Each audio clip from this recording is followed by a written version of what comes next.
अभी अभी पूरे देश में नवरात्र की धूम थी। देवी दुर्गा की आराधना की जा रही थी क्योंकि लंका के राजा रावण पर विजय प्राप्त करने के लिए भगवान राम ने 9 दिनों तक माता रानी के चंडी स्वरूप की आराधना की थी। 10वें दिन मां के आशीर्वाद से रावण का अंत किया था। तभी से 9 दिनों तक मैया की आराधना और 10वें दिन रावण का दहन किया जाता है। पर क्या आपको पता है कि रावण का जन्म कहाँ हुआ था? वो कितना ज्ञानी था?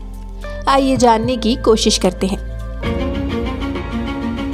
नमस्कार, स्वागत है आपका हमारे channel the stories of Bharat में, जहां हम आपको लेकर चलते हैं अनगिनत कहानियों के सफर पर। वाल्मीकि रामायण के अनुसार रावण पिता के पक्ष से ब्राह्मण और नाना के पक्ष से क्षत्रिय राक्षस था, इसीलिए उसे ब्रह्म राक्षस की संज्ञा भी दी जाती है।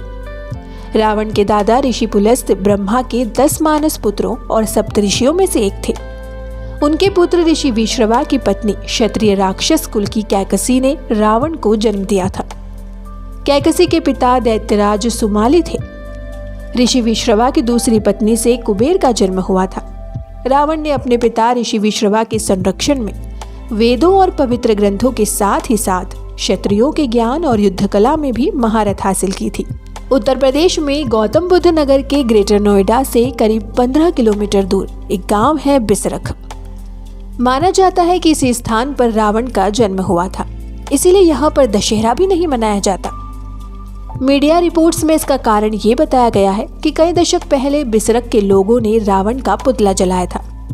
तब वहाँ एक एक कर कई लोगों की मौत हो गई थी। इसके बाद लोगों ने रावण की पूजा की, जिससे मौतों का सिलसिला रुका था।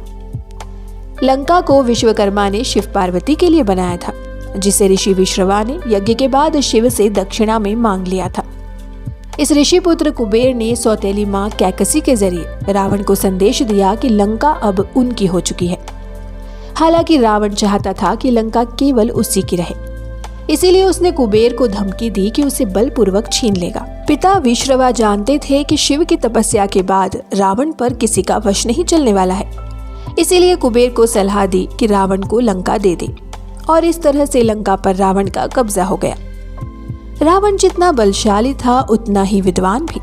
इसका अंदाजा इसी बात से लगाया जा सकता है कि युद्ध में राम का बाण लगने के बाद जब वह अंतिम सांसें ले रहा था, तब भगवान राम ने खुद लक्ष्मण को उससे ज्ञान हासिल करने के लिए कहा था।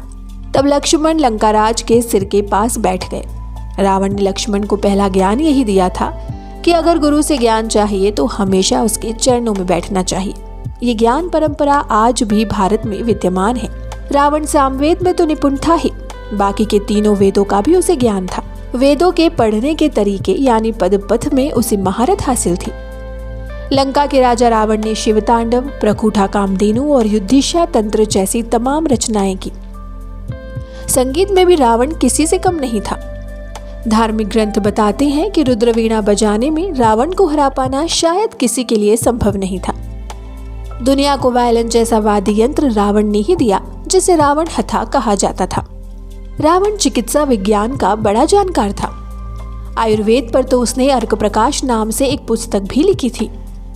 उसे ऐसे चावल बनाने आते थे जिसमें खूब पोषक तत्व होते थे।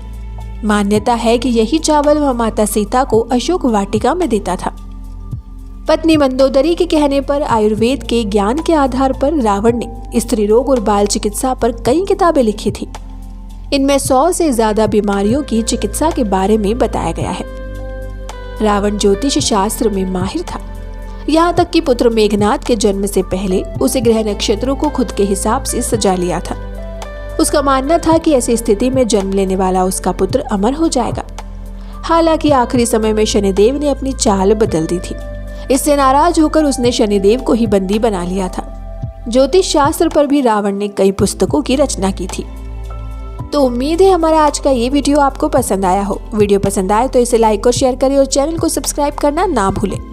मिलते हैं आपसे एक और नई रोचक कहानी के साथ। तब तक के लिए धन्यवाद।